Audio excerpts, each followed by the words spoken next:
Parts of the event are may be recorded and used by media outlets. Last time we had a reporter as part of our conversation. Well, actually, he was listening, but he wrote a nice article afterwards. At the end of this program, 7 p.m., our partner members will give announcements. All other participants are welcome to give announcements in the unmoderated discussion from 7 to 7:30. And that discussion will be whatever you guys want to talk about after 7. Finally, we'd like to recognize we're meeting on the ancestral lands of Native nations. In Wisconsin, there are 11 federally recognized Native American sovereign nations and one seeking to regain federal recognition.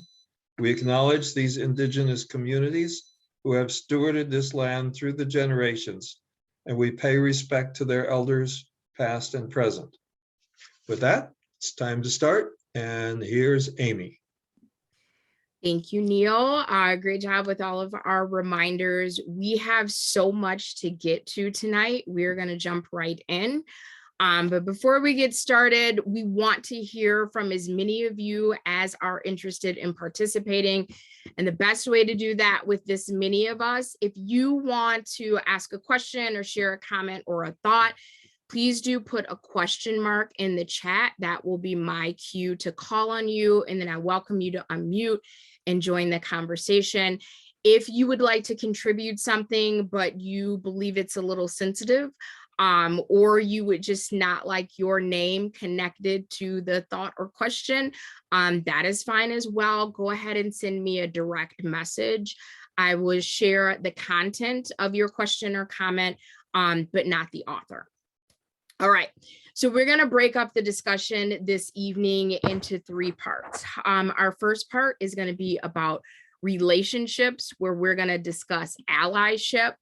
Our second part is going to be about durability of allyship and coalitions and movements, where we're going to highlight Dr. King. I know that many of us this month have hopefully participated in some function or took some time out to remember and honor the legacy of Dr. King. More about that in the announcements at the end of the program.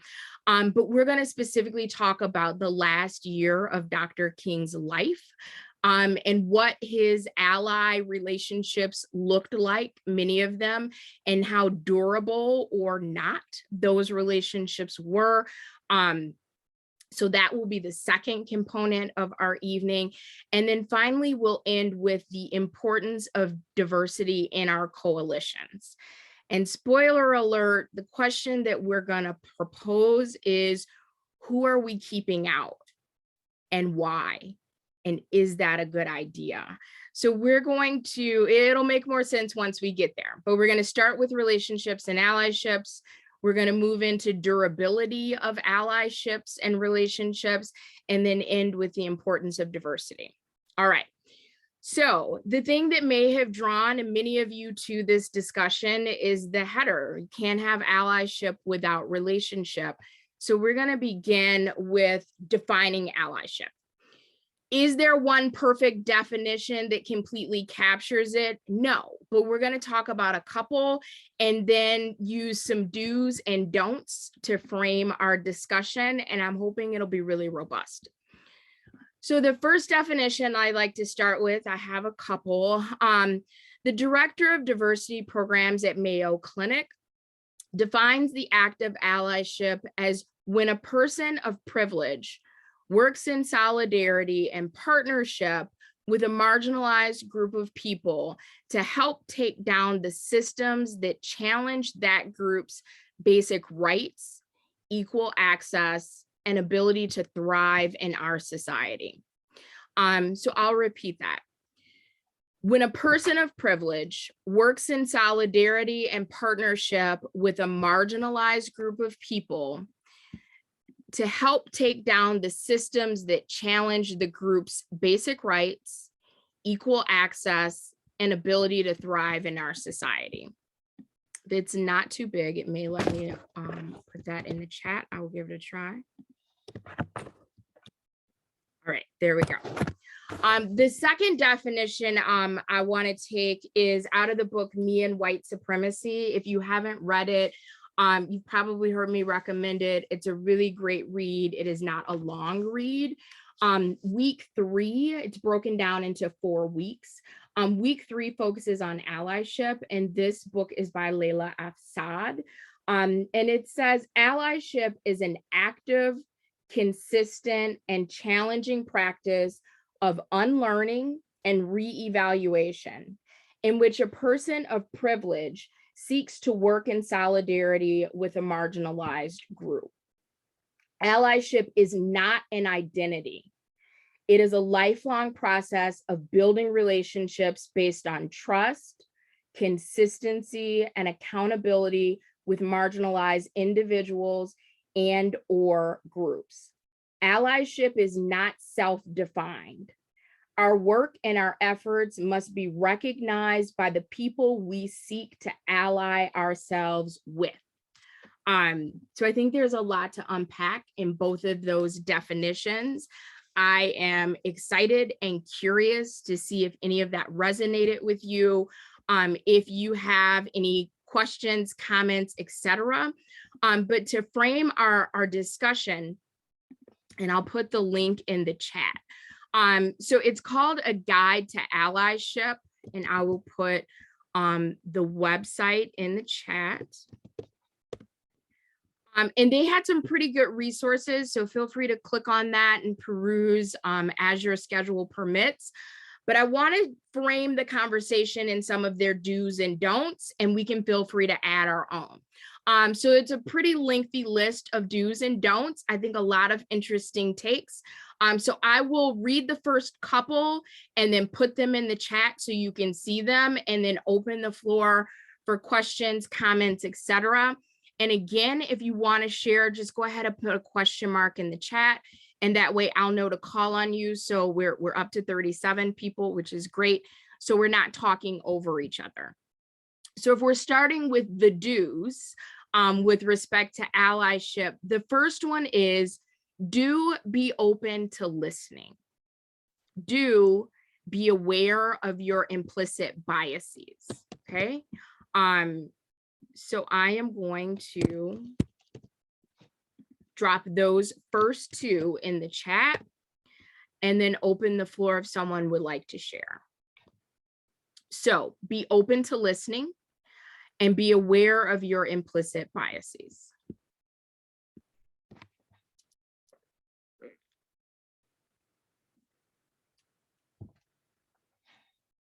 Is this easy? Is this difficult? Have you tried it and you were wildly successful? Have you tried it and you failed and you have the courage to share that? I am going to pause and open the floor.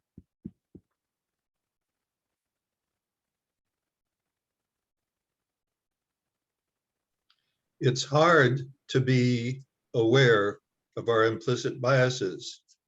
It's like the invisible knapsack that we carry along. And so we really have to work at figuring out what they are. Neil, I appreciate you sharing that. And I would couple with that, if someone cares enough about you and the relationship that they have to you, to gently point out what may be some of your implicit biases, we have to resist the urge to get defensive or overly sensitive, and try our best to receive that information and really process it and figure out what, if anything, we want to do to change that. So if someone is giving you feedback, I would encourage you to treat that as a gift and start by saying thank you, and then begin the work of processing that. Other comments or anything that resonated before we move to the next couple on the list of things to do if you are interested in allyship? Yeah, Janet, go ahead. I was thinking how easy it is to be stupid about this kind of thing. when I was listening to Mitch McConnell say the other day, he was talking about African Americans voting, and then he said, he referenced American voters, like there's two different things, you know. And I thought, wow, I bet he could slap his face when he got done saying that. And I it's sad, and I hope we're not. I don't know how to end this statement, but I hope I'm not doing that. But it's easy to see how he could have done that. Thank you, Janet. And that's, you have to, well, you don't have to.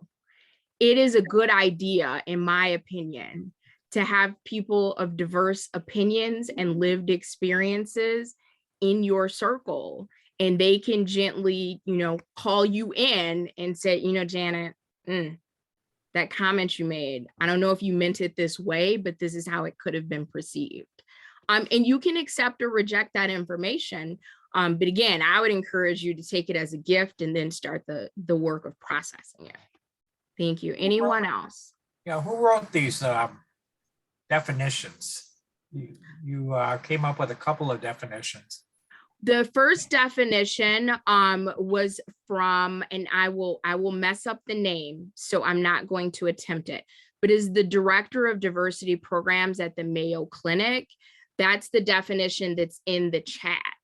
The definition that I read for you was out of Me and White Supremacy, Combat Racism, Change the World, and Become a Good Ancestor by Layla F. Saad. Week 2, it's broken down into weeks. There's 4 of them, begins with a study on allyship. All right. After listening to the first definition, Yep. my first response was, what the hell did he just say? I appreciate It means your absolutely transparency, nothing. Bob. It means nothing in the Native world when somebody comes out with that kind of stuff. That's interesting. I want to dig more into that. Okay, so the first definition, which is in the chat, when a person of privilege, so they're talking about a person who holds white privilege, okay, works in solidarity and partnership with a marginalized group. So that could be any non-white group. That could be LGBTQ, that could be Black, Native American, exactly. So working with a historically marginalized group of people to help take down systems that challenge that group's basic rights. So if we link in Janet's comments, so being against voter suppression, that would be one example of basic human rights. Equal access. We all know that access is not equal across color lines, and the ability to thrive in society. So hopefully that was helpful. That was helpful. Oh, well, excellent. We're going to move on to the next 2 on the do list. So I will drop those in the chat. Yeah, Amy. Yes. I was going to chime in with the second one about being biased. Please, sir. And my thoughts are, well, you have to be able to define what biased thoughts that you have, because being biased could go over many different topics. You know, saying, for instance, person coming out of jail and prison, being incarcerated, you know, people shun on those kind of people.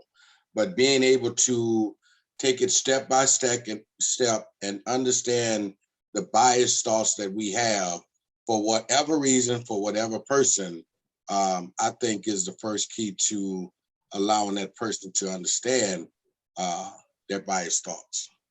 Thank you so much, Minister Bell. Very important point. And marginalized groups, so people who were formerly incarcerated, definitely I would consider as a historically marginalized group. So absolutely, thank you for highlighting that. Thank you. So as we move on to the next 2, the first in the list of do's, do research to learn more about the history of the struggle in which you are participating. And as Minister Bell just said, it could be about the history of struggle of formerly incarcerated people. It could be the history of Latinx people, Black people, LGBTQ people. Whatever the struggle is, educate yourself on the struggle. The next do on our list is do the inner work to figure out a way to acknowledge how you participate in oppressive systems. That one might be uncomfortable, and I think it links back to our unconscious biases. But how do you participate in oppressive systems? I'll pause in case anyone wants to comment on those next two.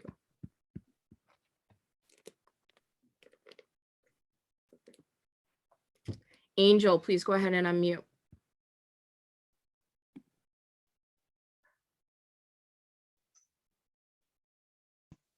Well, I consider we can participate in oppression by not doing anything. If we don't do Silence is anything, definitely participation. Yep. And Angel, I were want you to able to add, unmute? that we benefit from the oppressive system unknowingly. I would say unknowingly and sometimes knowingly. Absolutely. Yeah, yeah. Just by functioning in our society, going back to the invisible knapsack that Neil referred to. For those of you that aren't familiar with the Peggy McIntosh article on white privilege, there's just so many privileges that we have as white people that we don't even acknowledge, and we benefit from it. And marginalized people, our goal is to build the bridges so we can all have those privileges. Which, thank you, Santo, for bringing that up. It depends on how you look at the privilege. If you see it as a zero-sum game, if I help you get something, then I may believe that's taking something away from me. And that makes it even more difficult to do that bridge work that you just talked about. Thank you. Absolutely. Yeah. So there is a question mark in the chat from Angel. Thank you for being patient. Please go ahead and unmute. Yeah, I have a question about how you would define who is a marginalized group versus who is in the privileged group. Is it solely based upon like race or ethnicity, or I know I've heard you say the phrase white privilege. Would there be white people that are a part of a marginalized group? Thank you, Angel. Good point. So if we talk about intersectionality, so for the purpose of tonight's discussion, we are treating white people as a part of the privileged class that we're speaking about. I think that's how our society is structured. When we talk about white supremacy, which is different than white supremacist. So I want to be clear on that. But it is possible to be a part of a group. And because of intersectionality, which just basically means you don't have one singular identity and that's it. For example, I am a woman. I am also Black, et cetera, et cetera. Those are intersections of my identity. It is possible to be a part of a class that is privileged and have parts of your identity where you also experience oppression. So if we are saying that white people in our society have more privileges than others, well, what happens if you're white and you're also a member of the LGBTQ community? You hold privilege, but you could still also experience oppression. So Angel, hopefully that was helpful.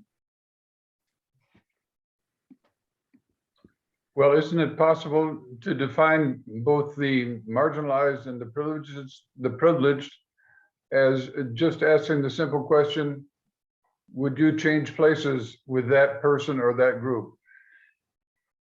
I think that's a simple way to get to the heart of it. Yes. And if your answer is no, you might want to think about the reasons why you wouldn't change places. Absolutely. Thank you, Thomas. Well, I'm a Hispanic immigrant. I wasn't born in America, but I wouldn't trade places. I don't want to be a white person. So I don't know if that means I'm not marginalized or what, or I'm in the privileged group, but I would not trade places. I'm thankful to be where I'm from. No, Angel, that's critically important. I I don't think that that means you're not marginalized. I would say from the way you just described yourself in our society, you would be considered marginalized and experience at least some level of oppression. But it's how you feel about your identity. So very quick story. My family is Black. I have a Black husband. I'm a Black woman. I have 2 Black children. My daughter, okay, let me try to condense the story. When she was 4, so that means our son was 6, we did summer trips. This is pre-COVID-19, et cetera. And we did a visit to the National Underground Museum. We did the Lorraine Motel in Memphis, Texas, where Dr. King was assassinated. And we teach our kids about their history, et cetera. And 4-year-old Madison came bursting through the door on a summer day, and she shouts out, "Where's Dr. King?" And I looked at my husband, I said, "Oh my goodness, she thinks Dr. King is here." And I'm like, "Oh, I got this." So I get down on her eye level and I said, "Well, baby, Dr. King's not here." I said, "Dr. King was shot." And she, interrupts me and she goes, "Oh, does he go see Dr. Pete? Did he get a shot like I get a shot?" And I'm like, uh-oh, this isn't going well. So I look at my husband, he's like, "No, he got the shot." And I'm like, "You are not being helpful right now." And I said, "I got it. I said, Maddie, Dr. King was assassinated, and he died. That means he died." And she looked at me like I was the stupidest person she had ever seen. And she said, "Then why are we here?" And at that point, I was all out of parenting tools. And I said, "To learn something. You're here to learn something." And so we brought our tickets and we proceeded through. And if any of you have ever been there, it is a beautifully done museum. And there is this part where you get to where they have the recreated buses from the Freedom Rides, and the way they're lit, they look like they're still on fire. And so, excuse me, my husband picks her up and she's looking on the inside and she's absorbing all this stuff. And they see like the Woolworths counters and where, Black people couldn't be served and et cetera. And I'm like patting myself on the back, like, aren't we good parents? We're exposing our kids at such a young age to all this history. Well, we get home. A couple days later, my 4-year-old comes up to me out of the blue and says, "Mommy, I don't want to be Black anymore." And my knee-jerk reaction was like, "Yes, you do. We love being Black." And again, she looked at me like I was the stupidest person she had ever seen. And she said, "Mommy, they kill Black people." And I said, "I know." And I scooped her up and I took her to her dad and I said, "Madison doesn't want to be Black anymore. Fix it." And I walked away, which is a very bad parenting move. Fortunately, my husband is brilliant. To this day, and a former history teacher. I have no idea what they discussed, but about 30 minutes later, my beautiful little 4-year-old came back, fist raised, and she said, "I'm Black and I'm proud." And I'm like, yes. So Angel, I completely get where that doesn't mean we're not oppressed, but we still really love being Black. And I think that's great. So you can be oppressed and not want to switch places with people and still be a part of a marginalized community.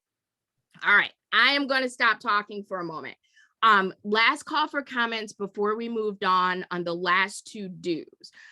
So again, do research and learn more about the history of the struggle in which you are participating, and do the inner work to figure out a way to acknowledge how you participate in oppressive systems. Not easy, but definitely necessary. All right, we're going to move on to the next 2. Okay. Do the outer work to figure out how to change the oppressive systems. Okay. So what can you do? You acknowledge that a system is oppressive. What can you do to help change it? And don't say, "I'm one person, I can't do anything." That doesn't fly in courageous conversations. And number 2, do use your privilege to amplify. And I love that they put digitally and in person, historically suppressed voices. So what resonates, what comments, questions, reflections you have about the next 2?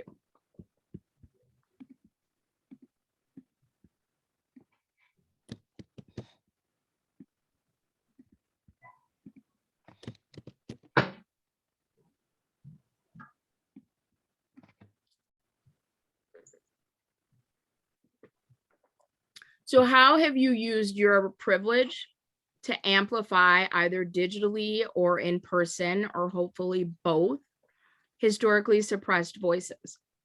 And this goes back to the comment about silence and the importance of silence and how silence can be violent. Oh, I was uncomfortable, so I just didn't say anything. That felt kind of off, but it wasn't my place. I didn't want to ruin a relationship, and I didn't want to come off as a know-it-all, so I didn't say anything.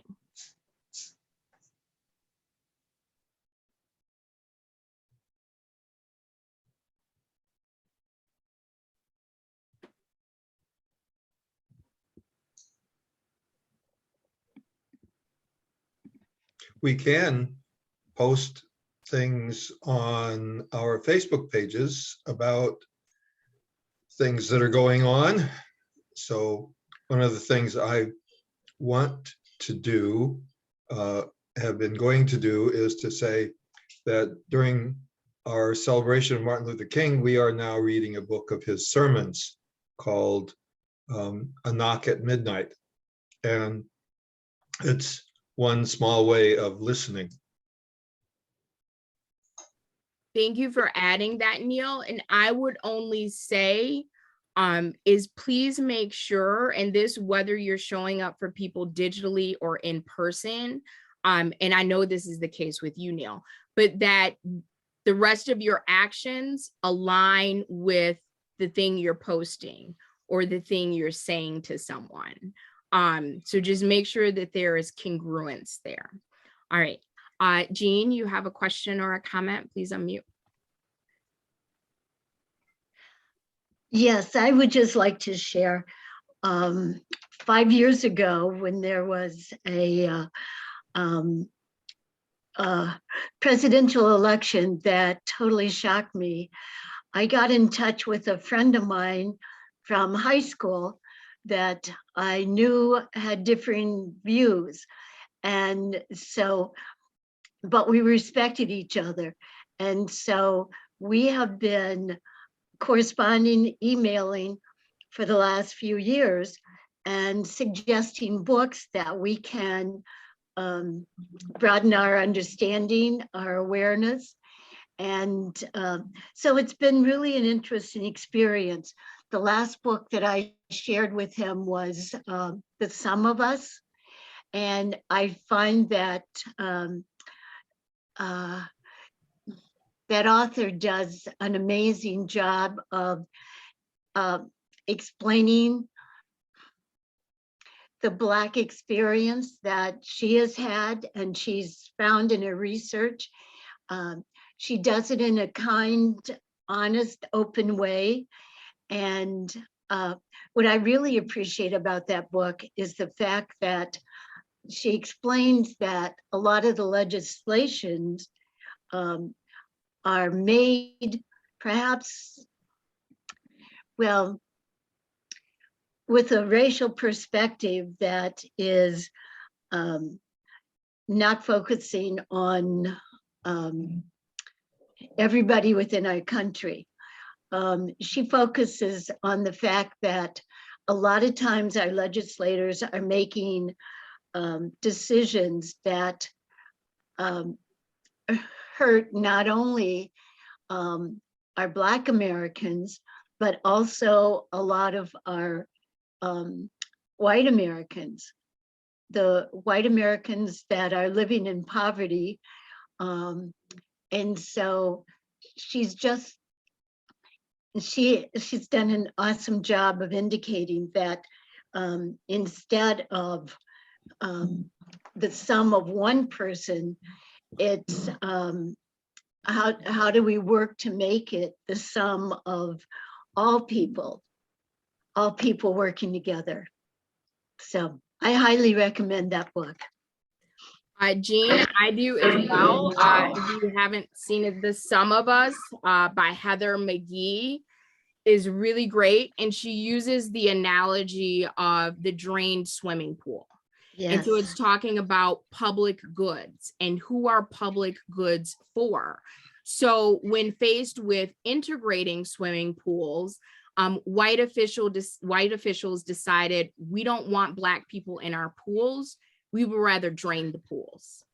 And so you are harming everyone because you do not want to include Black Americans. You don't want to include Black people in public goods.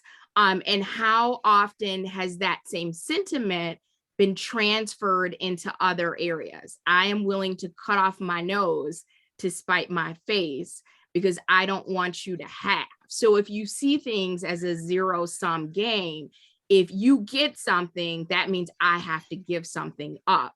Instead of envisioning public goods and lots of other things, is there's enough for everyone. How can we get more people access to things that are going to cause them to thrive? All right. Yep, go ahead, Janet. I'd like to ask Jean what kinds of books her friends is urging her to read. Well, the latest one he suggested was The American Experiment. It's written by Rubenstein. I was a little surprised that he had suggested that, but it does an amazing job of recreating our history and how traumatic our history has been throughout the throughout the United States history. And it does go into different situations with African Americans, and these are leaders within our country within the last 50 years. So it was amazingly more positive than I thought he would suggest. Excellent. Jamie, I just want to acknowledge what you put in the chat. Thank you for being transparent. And yeah, that is difficult. Thank you for sharing. And unfortunately, that is a very real consequence of speaking up and against something that people have as a solidly held belief. So the next two do's, and we're gonna move a little quicker because we have lots of other good things in those second two sections that I want to get to. Do learn how to listen and accept criticism with grace, even if it's uncomfortable. And that could be a tough one, and you really have to be intentional about that. And do the work every day to learn how to be a better ally. Again, I just want to go back to the definition in Layla Saad's book. I'll read that again quickly. Allyship is an active, consistent, and challenging practice of unlearning and re-evaluating, in which a person of privilege seeks to work in solidarity with a marginalized group. Allyship is not an identity.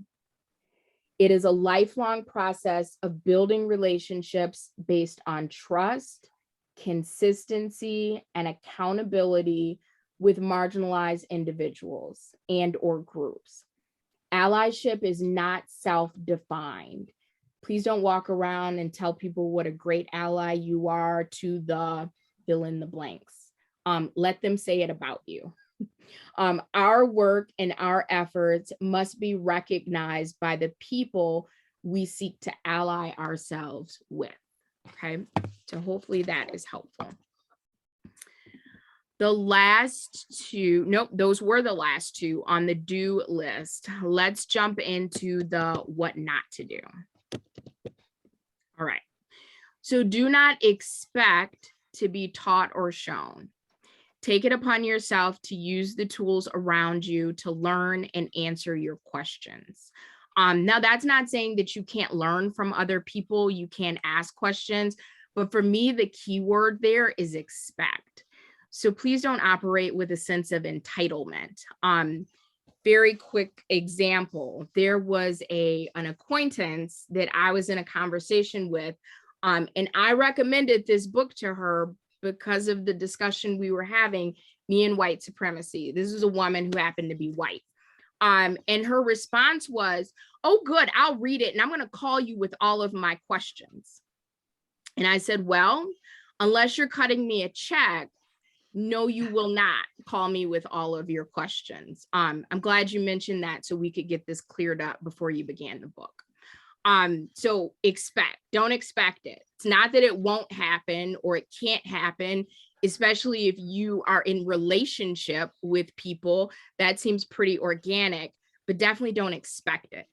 And then the second on the do not list, do not participate for the gold medal in the oppression Olympics. You don't need to compare how your struggle is just as bad as a marginalized person. And I could see how that second one might be born out of good intentions. I have been brought in to facilitate race and social justice work with groups, and you'll get the female that goes into most recently a white woman saying how she understands oppression because she's a woman. And she went on, and I gently interrupted her and I said, yeah, I understand that too. I also am a woman. Try being a Black woman. So I get it's human nature. It's natural. Like, you know, oh, I had a bad day. Oh, that has happened to me too. But your struggles as someone of privilege is not necessarily the struggles of someone from a marginalized group. They may be similar, but don't assume they are the same. So hopefully both of those examples make sense. I will pause in case anyone has any comments or questions.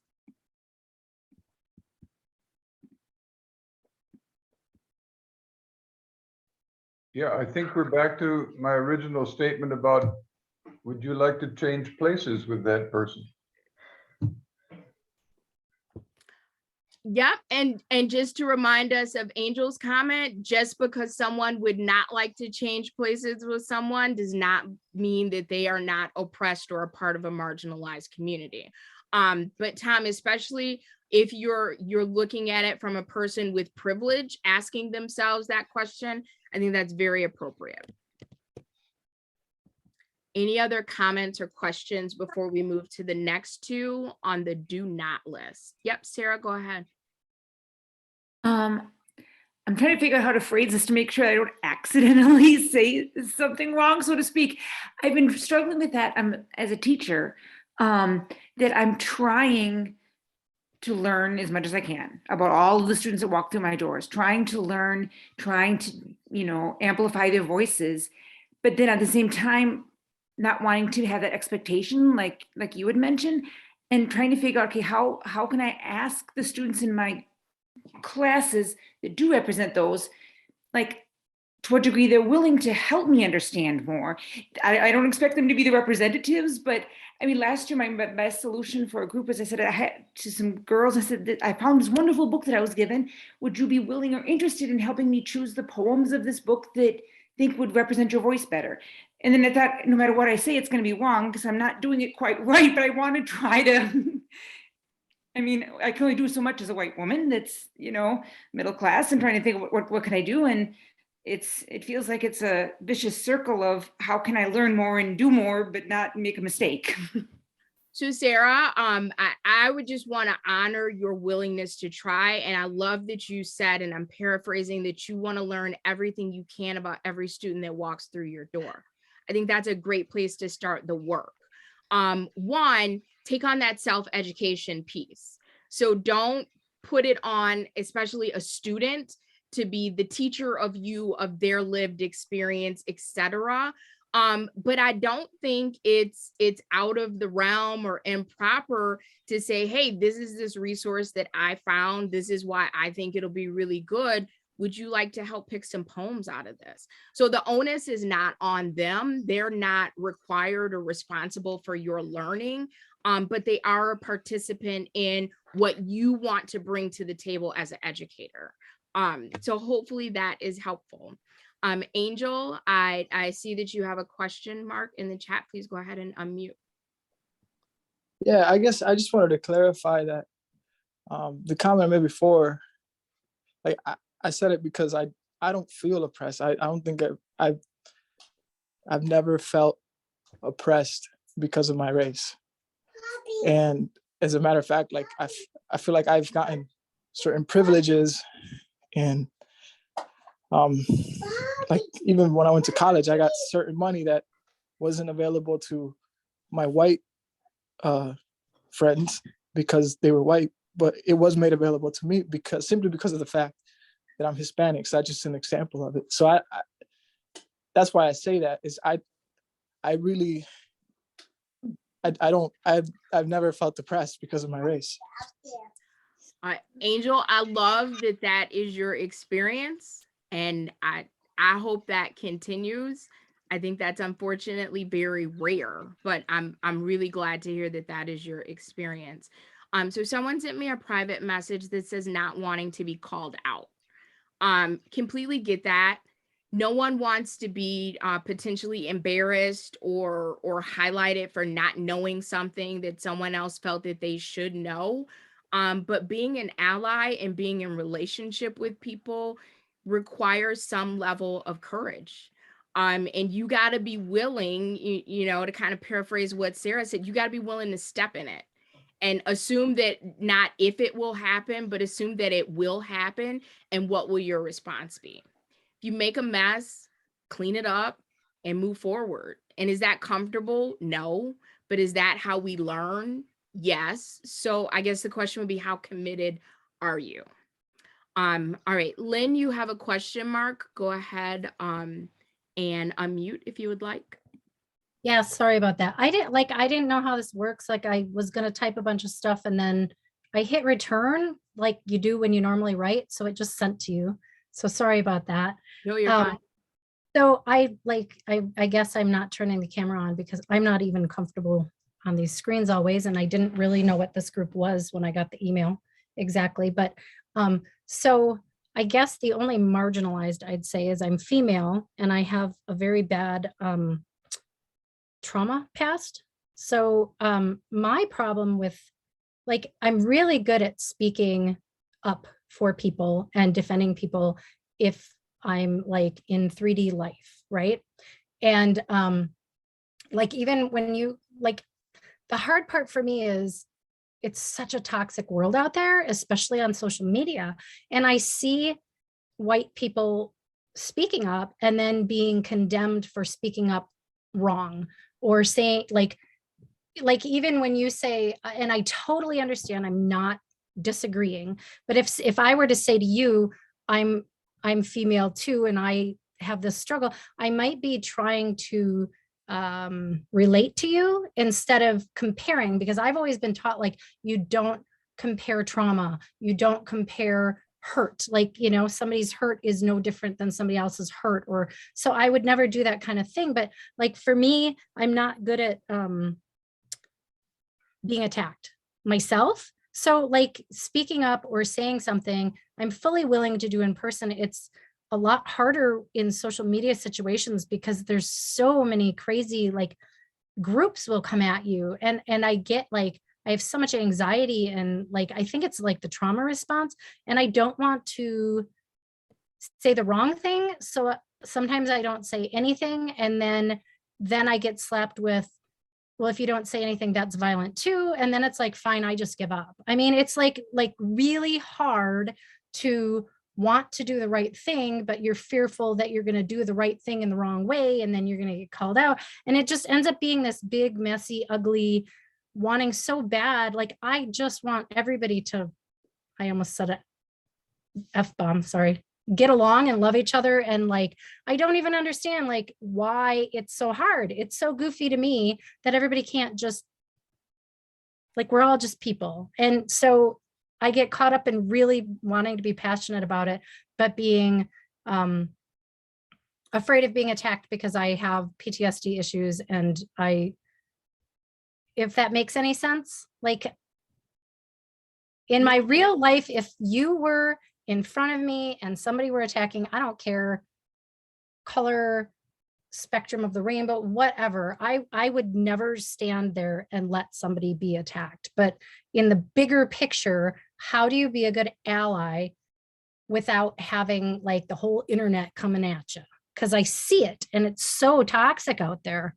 And that's like, I don't handle that well, I guess. So I don't know the tools to do the right thing when so many people have opinions on what you can say and can't say as an ally, what's the right approach. If that makes sense. It does make sense. And I thank you for adding that layer. You may want to disengage from social media. If you find it to be toxic or harmful, you just might not want to reside in that space. All right, so we are going to move on to part 2, where we talk about durability. And Lynn, thank you, because that's actually a good segue. What do you do when things get uncomfortable? Do you stop being an ally? Do you change the way your allyship looks? And is that still being and we had a lot of discussions in the planning meeting, and one of the discussions was, can you be a bad ally? Or does that mean you're no longer an ally? Which I think is interesting. And as we reflect on the life of and legacy of Dr. King, I just think it was really interesting the way people are so quick to come out and post a Dr. King quote and to celebrate his life, etc. So the clip we're going to look at, I want to say the first either 10 or 15 minutes. It's 30 minutes long. I'll put the link in because you're probably going to watch the full thing. But it's of Tavis Smiley, who wrote the book Death of a King, that focuses on the last year of Dr. King's life. And he said, and he'll talk more about it, that Dr. King was deified in death, but he was demonized in life. And it really made me think about, what do our allyships look like and how durable are they? All right, so I'm going to share my screen and we'll watch the first part of the video.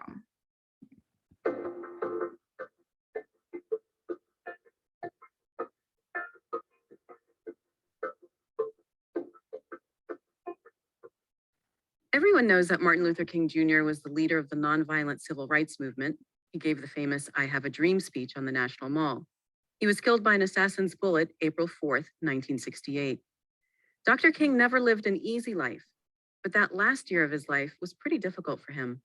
He struggled with dissension among his own supporters, serious setbacks to his cause, and of course, attacks from his enemies. Tavis Smiley is a best-selling author and public radio and TV host. He's written the story of that final year of Dr. King's life in a book called Death of a King, and he joins me in the studio. Tavis, welcome. Mimi, good to see you. Thanks for the opportunity.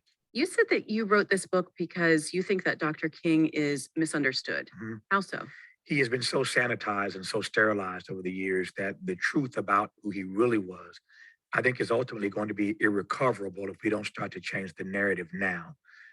That is to say that that King is seen, as you suggested a moment ago, as a dreamer. I think some people think Dr. King only gave one speech in his whole life, and then they think the speech only had one line in it, that I want my children to live in a nation where they'll not be judged by the color of their skin, but by the content of their character. That's all we know from that one speech. That's 1963. King, although dead too young at the age of 39, lives 5 years after 1963. He evolves on any number of things, and the last year of his life happens to be the darkest and most difficult period of his life. And you don't get to know Mimi or Tavis or whoever you are. You don't get to know yourself until you have to traverse the difficult and dark days of your life. So if you think you know Dr. King and you don't know the journey of his last year, then you really don't know him yet. Your book opens with an anti-Vietnam War speech Dr. King gave in New York City, exactly 1 year before his assassination. Why was that speech so significant? Significant because it was the most controversial talk that he ever gave, number one. As you intimated in your brilliant introduction, King always had pushback, but nothing like what he received the day after delivering that speech. So he gives this speech beyond Vietnam, April 4, 67. He's dead literally 1 year to the day later, April 4, 1968. So this book, the first time ever, looks at just that last year, literally, of his life. And in this speech beyond Vietnam, Dr. King calls America the greatest purveyor of violence in the world today. Now imagine that.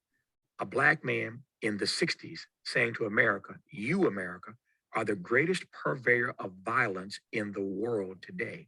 But why That did didn't he sit go well with there? a lot of people. Why did he go there, Tavis? I mean, it's not Mhm. really related to civil rights.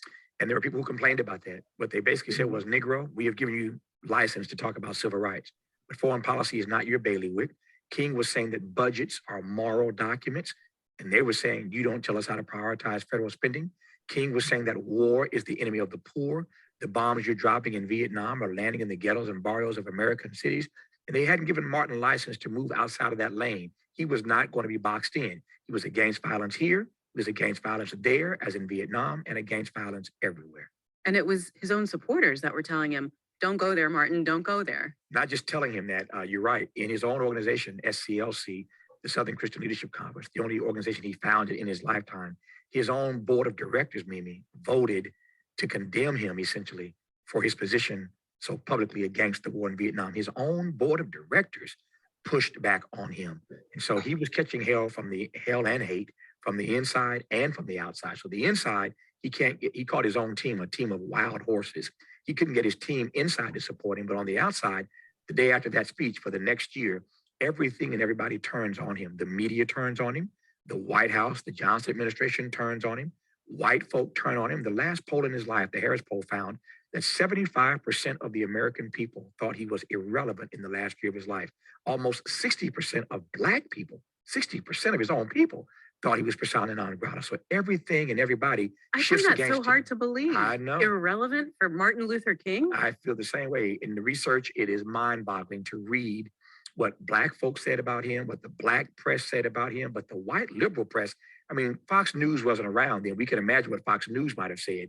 But this is the liberal press. When you read today, almost 50 years later, Mimi, what the New York Times, the Washington Post, Time Magazine said about him, it is embarrassing, humiliating, and it's just shameful. And it makes you sad to read what they said about him. So did he regret having gone there? Did he regret that speech? Not for one moment. Did not regret it at all. Did not realize that the pushback was going to be that severe. He knew he'd get some, he knew he'd have some haters, if we can say in the common vernacular. He knew he had some haters, but he didn't know the pushback was going to be so universal and so vitriolic and so ugly. And the next day, when you read again what the press said about him, and then the Black press turns on him, and then everybody else turns on him, it was a very, very difficult last mile of the way for him, from 67 to 68. So do you think that it was a bad idea in hindsight for him to be so public against the war? Not at all. I think that you have to seek the truth and speak the truth and stand on the truth and stay with the truth. I'm constantly saying that to young people. You have to dedicate and commit your life to always being in a search for truth. You have to find the truth. Now, you understand that, you don't have a monopoly on the truth. There is the truth and there's the way to the truth. And we're always on the way to the truth. But once you seek it and you come into the knowledge of it, you seek it and then you must speak it and you stand on it and you stay with it. Now, 50 years after his death, practically, who was right? King was right. So he'd been deified in death, but we demonized him in life. Tavis Smiley's in the studio. All right. So in the interest of time, I am going to cut it a little short, but I will put the link to the clip. It's about 30 minutes in total. I think it would be a great use of your time. So the next section that we want to move into is thinking about, we've talked about allyship. We've talked about durability of allyship, and even many turned their back on Dr. King. The next question that we want to pose is, who are we pushing out of our coalitions or never letting in? And I have a string of 4 videos that I would like to share. Let me pause and put that in the chat for that video. It's really good. So let me. All right, so that is done. So we are going to see 4 remaining videos, and they represent types of people that we may be pushing out of our coalition. So I'll play them back to back, and then we'll open the floor for our remaining time to have a discussion. So the first person that's highlighted is Reverend Dr. Polly Murray. She was a poet, a preacher, an intellectual, also wrapped in a female queer body. So is she someone who would be comfortable or welcome in our racial and social justice coalitions?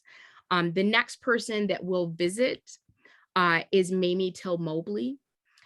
There is a clip on her and her decision to make her son Emmett Till's funeral an open casket, and what was her role in the movement? And the question is, do we push away people who have experienced unspeakable pain because their pain makes us uncomfortable? And we don't want to be uncomfortable, definitely. Next, we will view Claudette Colvin. Many of us may not be familiar with Claudette Colvin. She is a young woman who refused to give up her seat on a segregated bus about 9 months before Rosa Parks. And she was not highlighted. Remember, soon after Miss Rosa Parks refused to give up her seat, there were the bus boycotts, etc. She was not chosen by the movement to be the person that started that type of push, because she was young, Black, unmarried, and pregnant. And the movement did not want to deal with the complications of her refusal to give up her seat. So they just kind of waited until they had someone who was more palatable, someone who was light-skinned, an educated professional woman.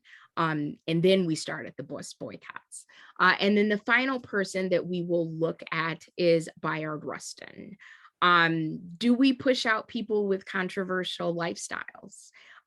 So we are going to visit each of these 4, and then we will open the floor for discussion after. And again, I will play them back to back.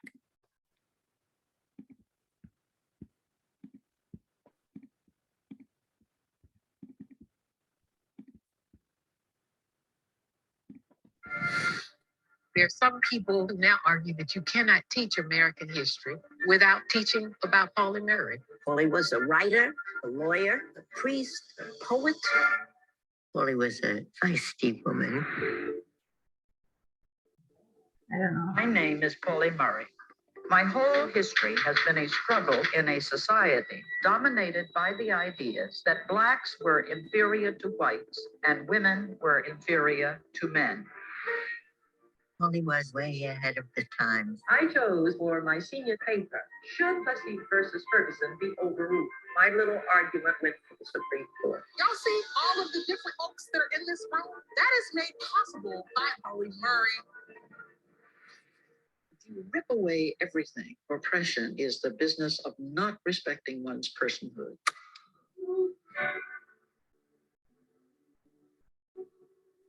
For my first 2 years, I was the only woman in the law school. They didn't even let me talk. Thurgood Marshall is talking about Jim Crow, and she says, what I'm experiencing is Jane Crow. Pauli Murray was not just an amazing lawyer or a badass feminist, but also a queer and non-binary person. Sitting in front of Murray's notes, the turmoil and the suffering, this is a feeling I know well. Scholars who have written about Pauli largely still use feminine pronouns. I don't know what pronouns Pauli would say. Trans and gender non-binary people have always been a part of our American context. So did y'all just think that your generation invented it?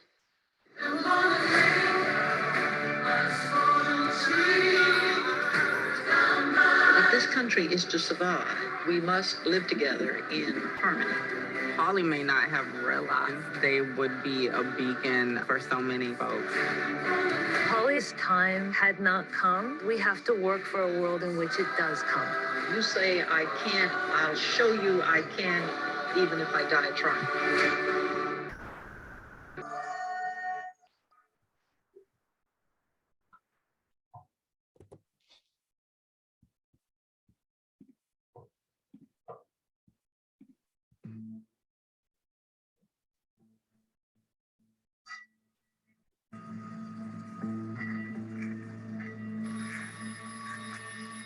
Then the call came. Emmett's body had been found. It made me start crying and yelling. And we didn't know what had happened. The grief in the house, the sadness in the house was horrible.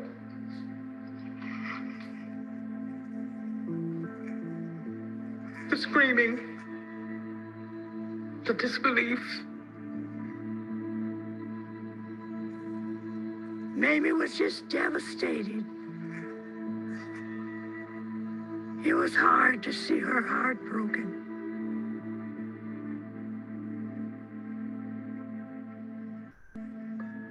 But she had to pull herself together because she had to get the mechanisms in place to bring him back to Chicago.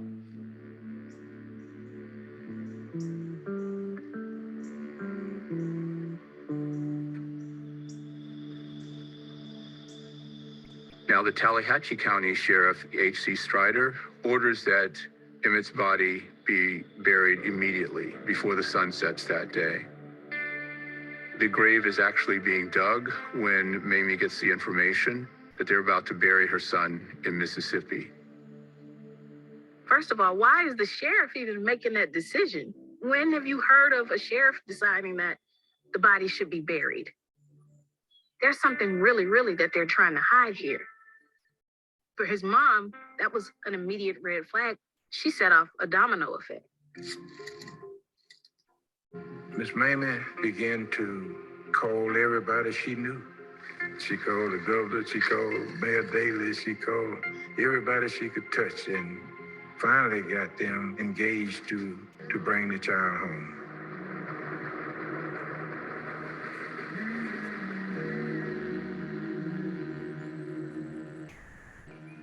The stopping of the burial came from Illinois. Chicago Mayor Daley, who had just become a mayor, they stepped up and got that stop.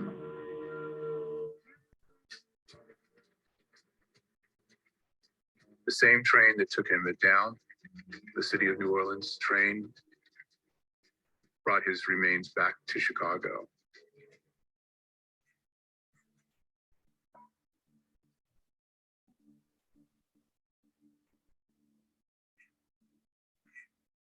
The night they brought Emmett's body back from Mississippi, everybody went down to the train station.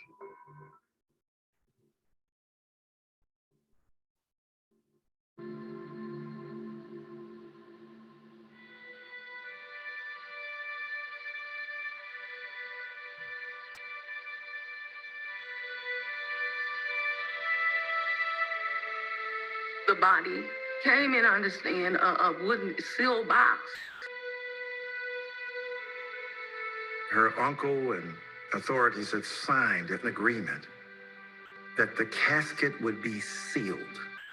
Why would Mississippi want a sealed casket? Emmett's mother said, well, give me a crowbar, give me whatever. What can they do to me? They've taken my son. What could they charge me with anyway? Breaking and entering? I didn't care. The Mississippi officials were the ones with something to hide.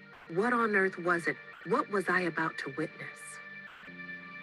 It's powerful, and it was history changing. That one little act of, I'm gonna see my son, I'm gonna see my son's face, literally changed history as we know it. Hi, everyone. George Stephanopoulos.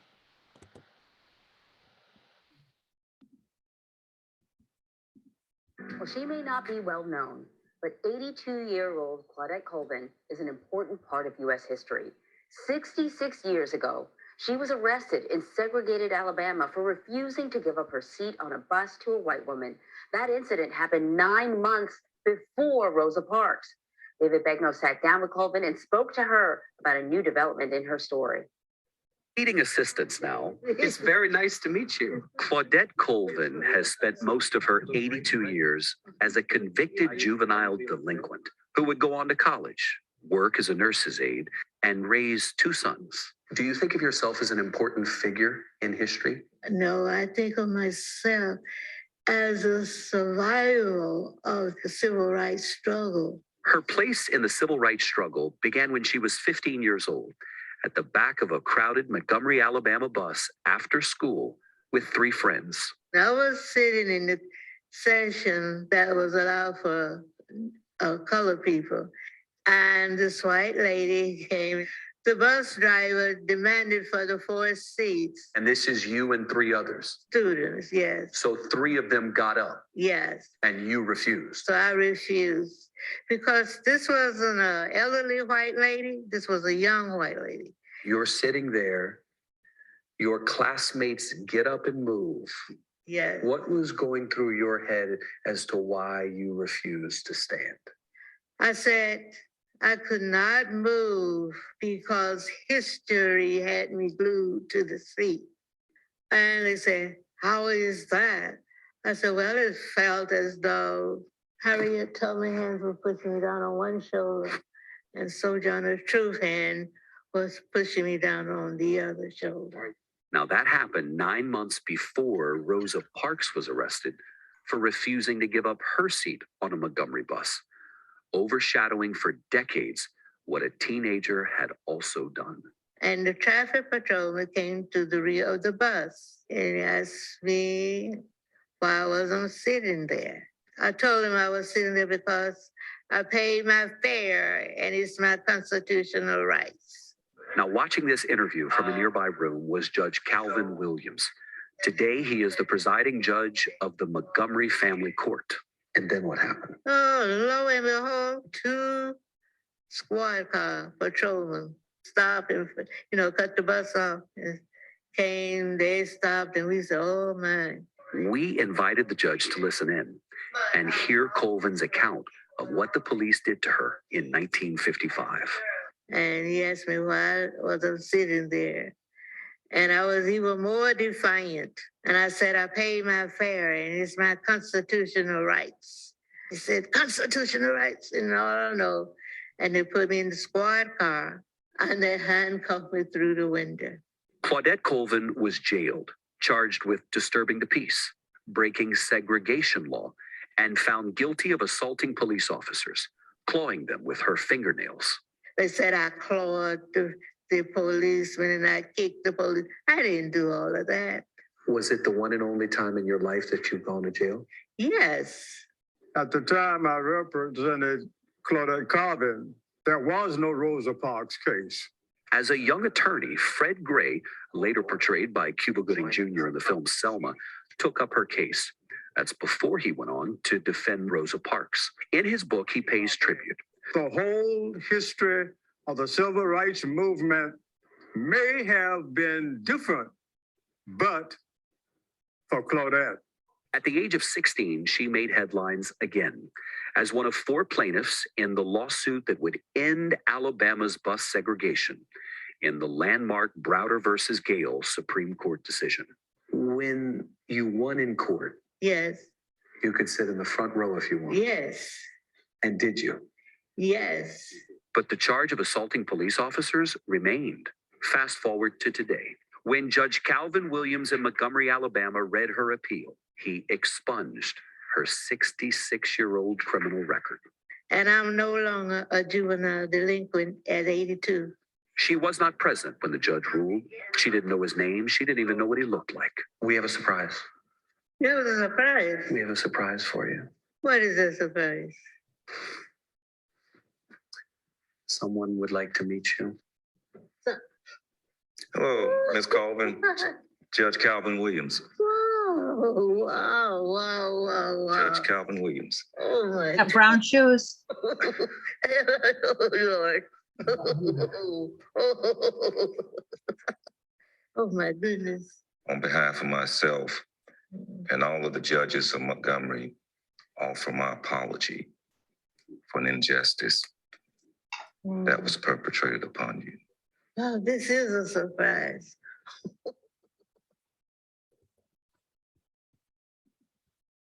And the final video will be Bayard. All right, so 4 video clips for very different individuals. And the question is, who are we pushing out of our coalitions? Why? And is that a good idea? So I am going to pause. I will put all of the video links in the chat. For Miss Mamie Till Mobley, there's actually a 6-part series. We just watched one of those through YouTube, which is not to be confused with Mothers of the Movement, which was playing, I believe, on ABC.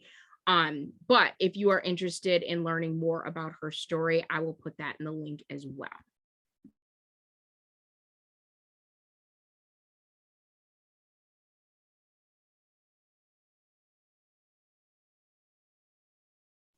One of your questions, Amy, was, is it a good idea to exclude people from the movement? I can't think of a time when it ever is a good idea to exclude people from the movement for whatever reason. Then why do we do it so consistently? And anyone can share on that.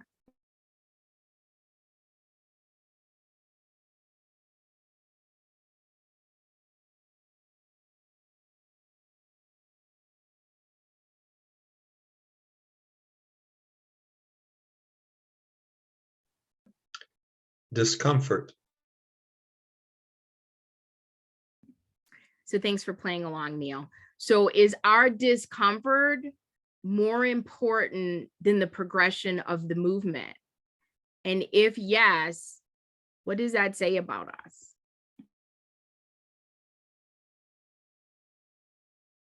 Adolfo has his hand.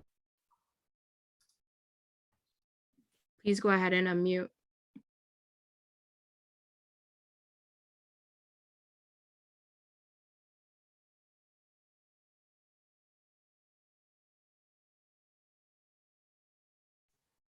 Adolfo, do you want to unmute?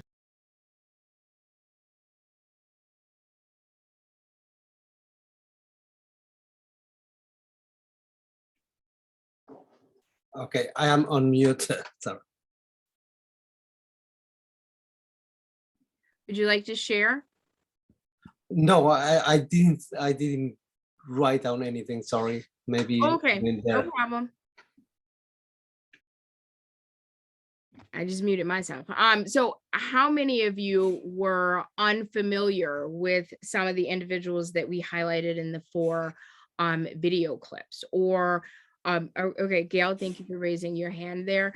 Is there anything that you learned that resonated with you? Can you transfer kind of that experience to coalitions that you may be involved in? And again, are we pushing people out? And if yes, why?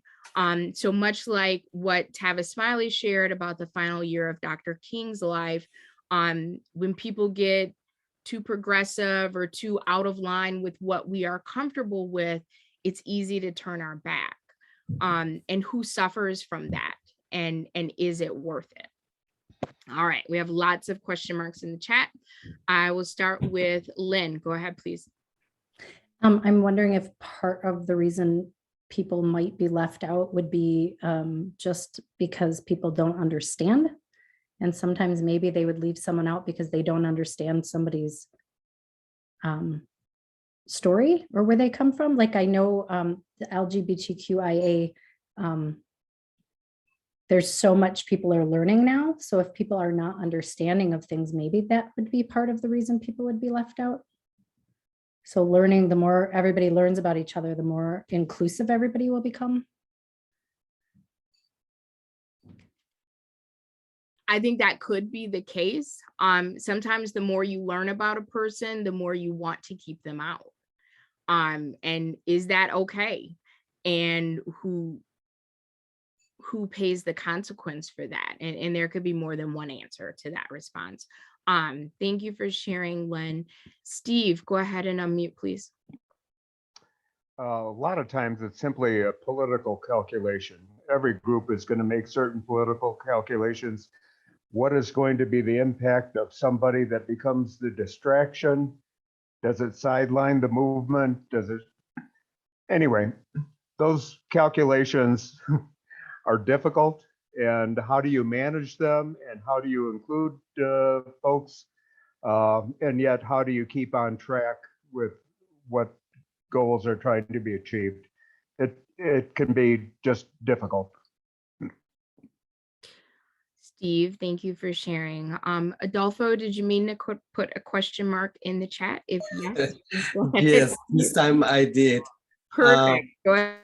Well, it's just for the record, I moved to the United States about in 2004, and I started learning about African American culture until maybe 2012. So, because we don't have that much access to that part of history, so just and like at this point I knew about just a few of the important people, Dr. Martin Luther King Jr. and Rosa Parker, but I am talking about maybe 10 years knowing a little bit more. It's just, and I went to take English classes here, which they never teach us anything about African Americans. They tell us about American history, but the African American part never go into that history, or Native American either. That's yeah, Adolfo, thank you for sharing. Unfortunately, I am not surprised by that. So yeah, that's why self-learning and being intellectually curious is so important if you seek to have genuine allyship and to be in relationship with people who are different from you. So we have a few minutes left before we go into announcements. Hopefully you consider this hour plus time well spent. Any final comments, questions, things that resonated, things you want to explore more, anything that you're looking at a little differently now? We have time for a couple of responses.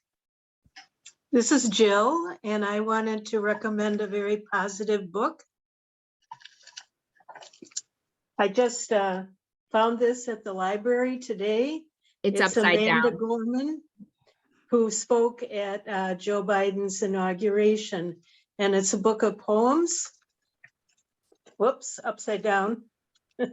It's called Call Us What We Carry by Amanda Gorman. All right, Jill, thank you for that book recommendation. Much appreciated. Angel, I see you have a question mark in the chat. Please go ahead. Yeah, I guess I have a question. So we're talking about being an ally to marginalized groups and everything. So like what would you do, or, you know, in a situation like the one that we find ourselves in right now, where you say I'm a part of a marginalized group, and I disagree with a lot of what's been said by you. I don't agree that I'm part of a marginalized group or that I've been oppressed. And yet, you know, people are to be allies, they have to hear and agree with what I say. But then you're on the other side saying that what I'm saying is wrong. So what do they do in that situation? Angel, I'm not really clear on what specific situation you're referring to, so I'm not sure if I'll be able to answer your question. Well, if you'll let me Amy, finish, please. I think Hold on. Angel is saying. No, hold on. But I at no point this evening said that you were wrong. You said that I am part of an oppressed group, and I said I wasn't. Okay, I believe that you are, and it's completely fine for you to believe that you're not. So my question is, what are the people that you want to be allies? What are you like? Would you want them to agree with me that that Hispanic people aren't an oppressed group or marginalized group in America? Again, I don't think I'm clear on what your question is. Neil, you were going to try to provide some clarity. If you could unmute, maybe you can be helpful.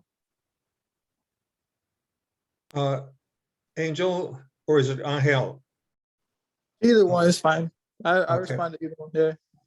Yeah. Angel, I think that you're saying that what you hear is that everybody needs to believe the same thing in order to be allies. Is that what you're saying? No, what I'm saying, what I'm asking is, in a situation where you have two, I'm using the terms that you've been using, marginalized people, or right, that are saying two different things. I'm saying, no, I'm not, like, I don't believe that you as white people have this, are my oppressors. And yet what Amy has been saying and what we've heard from some of the videos and other things that have been said today is that white people are Hispanic people's oppressors. And I that's not true. I don't think that's true. So how do you, you know, how are you going to be an ally to me when I say, no, there is no such thing as that? So Angel, if I could jump in and hopefully provide some clarity. One, you and I do not have to have the same allies, and that's perfectly fine. And two, I am not saying that if that is the way you understood it, that all white people are oppressors of marginalized communities. I think that the construct of the system that we live in is oppressive towards marginalized communities. That's just my belief. Oh, if you could just let me finish. That'd be great. You don't have to share that opinion, and I think that's okay. And again, people are not universal allies to everyone who believes or doesn't believe that they're marginalized. So it's completely fine for us to have different allies. So hopefully that provided some clarity. Not really, because I think like what appears to me like the bent of this conversation has been to, as I believe you said during this past hour and a half, right, is like, we want the people in privilege, and you said white people are the privileged people in this situation, right? We want them to understand what the marginalized people, and to come into them and to listen to them, not even like try to make themselves a part of that oppression because they can't understand it or whatever. And so you've grouped people in, white people, as like the privileged people and everybody else as the oppressed. And I'm saying that I don't see that. And then so if the privileged people are supposed to listen to the oppressed, what do you do when the quote unquote oppressed like disagree and don't see it the same way? Like, how do you find the truth in that? I encourage you to embrace your truth, Angel. We can agree to disagree, and that is part of courageous conversations, to expect and accept non-closure. But so, like, I have a question though about that. Hold on. Janelle does have her hand up, so I'm going to move to Janelle. I would encourage you to stay for the parking lot, which starts at 7. Hopefully we'll make that 7. And it's another 30 minutes of unmoderated discussion, so feel free to stay on and share more at that time. Janelle, thanks for being patient. Can you hear me first off? I think, Angel, what I'm hearing you say, I understand what you're saying.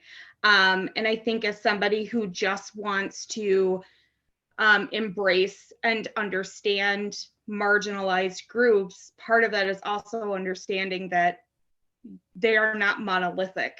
So your experience is very different from Amy's, would be very different from, my neighbors down the street. So if there's a conversation that I want to be in on, to talk to Amy about her experience or have her share things, I'm going to listen to that, and I'm going to take what I can from that experience, and also from yours. I take what you say and I hear you, and I think we can all kind of move on from there with better understanding. So Janelle, thank you for that. And again, Angel, to take you back to our title, and for everyone else who has joined us this evening, is you can't have allyship without relationship. And those relationships look different depending on the people and the groups of people you are in relationship with. And we definitely want to hold space for different opinions and valuing those different opinions. So we are running out of time. I put my updates in the chat. If you missed the MLK commemoration, the link is there. Anyone who is interested in attending our winter lunch and learn, we're going to focus on the Race to Equity Rock County report, the education portion. The link is there. And then I also dropped the link for the actual report. Neil, are there any diversity action team announcements? Yes, there are. I just want to say that I noticed that Adolfo had a question mark in the discussion, and I hope you'll stay around, Adolfo, and make your comment after we give these announcements. The Diversity Action program is going to be announced by Renee Bew. Yes, and actually, I was trying to put some information in the chat, but I think I might have to redo it. So I will give you a brief synopsis and then put it in there. So the title is Silence Speaks, Making Space for Critical Youth and Adult Conversations Around Racial Equity and Social Justice. It will be Thursday, February 17th at 6 p.m. via Zoom. I do have the link to register for that, just like you did for Courageous Conversations. And that will be in the chat with the other information that I am sharing. Perfect. I thought I saw Beth on earlier. Beth, are there any community action announcements before I pass the baton to Neil to open up the parking lot? Oh, I think Beth may have left the call. Yeah, but Julie is here. Julie is here. Julie, could you share any announcements from community action? Yeah, I know that Mark is going to be doing more diversity work in like Edgerton schools, and I think possibly Beloit. And another thing people might be interested in is that the Homeless Intervention Task Force will be doing their point in time count this week. And so they're always looking for volunteers. And if you're interested, they have a Facebook page. I'll try and get the link in here, but I don't know if I have enough time. But otherwise, you can call Jessica at ECHO if you're interested and want to know more about this. But in terms of time, we can still use chat until 7:30, right, Amy? Yep, that's correct. The program is not, the program is not going to be recorded after we sign off, but we still have another half hour where we can use chat. Well, you don't know how slow I can be, Neil, but thank you for having confidence in me. All right, Neil, the floor is yours to officially end this discussion and transition us into the parking lot. Okay.